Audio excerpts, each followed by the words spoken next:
आज हम लोग SU-30 MKI से रिलेटेड जो शो से एक बड़ी ज़्यादा इंपॉर्टेंट खबर निकल के आई है उसके ऊपर बात करेंगे। और इसके ऊपर बात करना क्यों ज़रूरी है, क्योंकि आने वाले टाइम के अंदर अगर ये चीज़ मटेरियलाइज हो जाती है तो ये पाकिस्तान एयरफोर्स के लिए one of the biggest threat consider किया जाएगा। इसी वजह से इसके ऊपर बात करना, चीज़ों को असेस करना और इसका सोल्यूशन जो है वो उसको फाइंड आउट करना, ये चीज़ काफ़ी ज़्यादा ज़रूरी है और यही चीज़ हम लोग इस वीडियो के अंदर करेंगे। लेकिन वीडियो को स्टार्ट करने से पहले अगर आप लोगों ने अभी तक चैनल को सब्सक्राइब नहीं किया हुआ तो please make sure to like this video and do subscribe to the channel. तो अगर आप टाइम के अंदर थोड़ा सा पीछे जाएं और 5 से 6 साल पहले होने वाले एक बहुत ही ज्यादा इंपॉर्टेंट इवेंट की बात करें जो कि 27 फरवरी 2019 था, जब पाकिस्तान और इंडिया के दरमियान एक स्टैंड ऑफ चल रहा था और उसमें पाकिस्तान और इंडियन एयरफोर्स की एक एयर बैटल हुई थी, जिसके रिजल्ट को हम इधर नहीं डिस्कस करेंगे। लेकिन जो एक चीज वहां पर हुई थी जिसको इंडियंस भी इस टाइम पे ऊपर एक्सेप्ट करेंगे और पाकिस्तानीज भी, उस दिन इंडिया के जो SU-30 MKIs हैं उन्होंने बहुत ज्यादा पुअरली परफॉर्म किया था।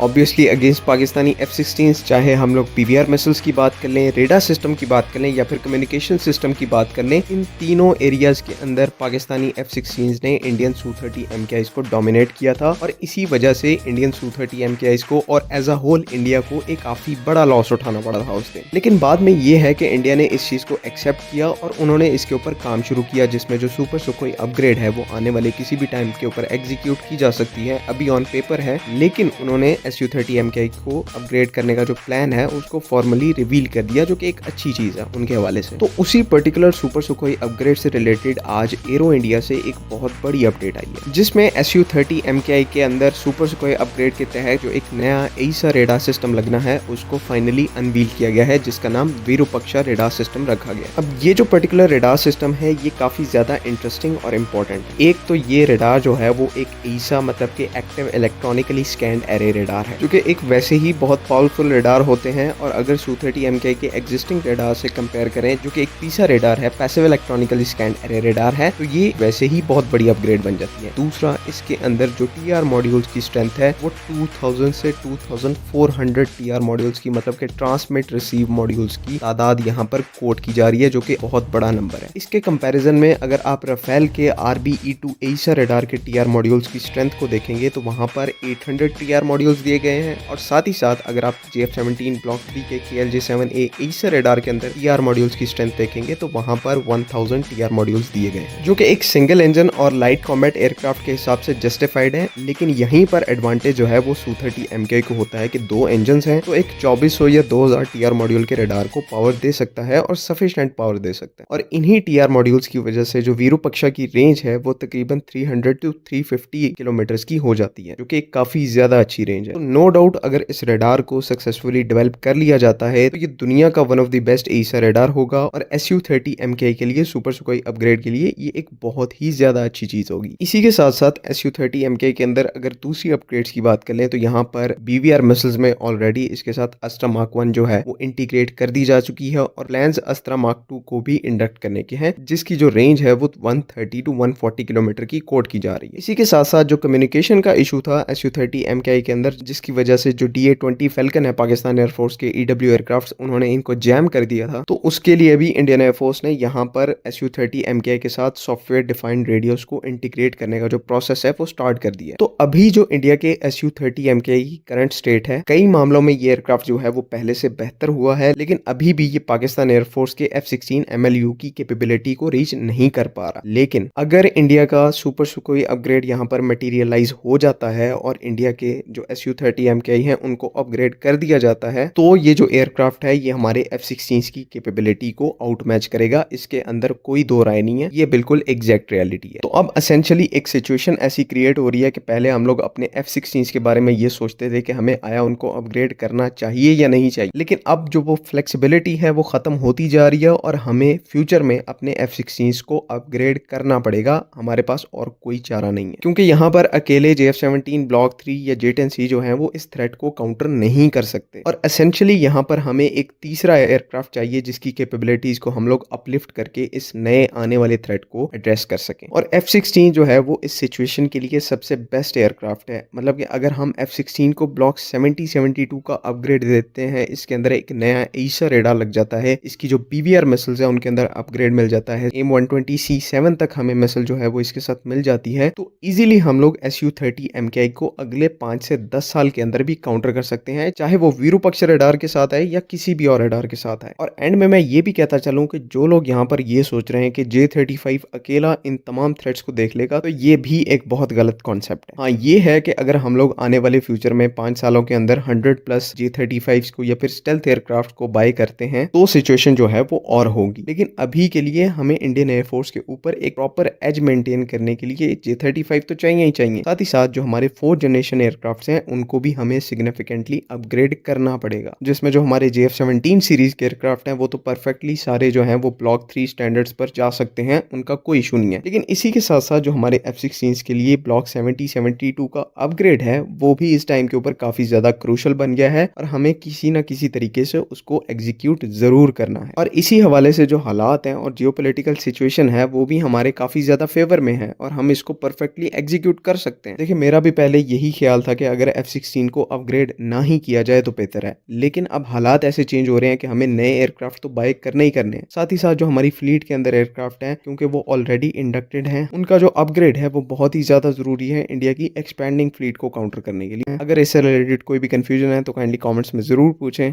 बाकी अगली वीडियो तक के लिए अल्लाह हाफिज। पाकिस्तान जिंदाबाद।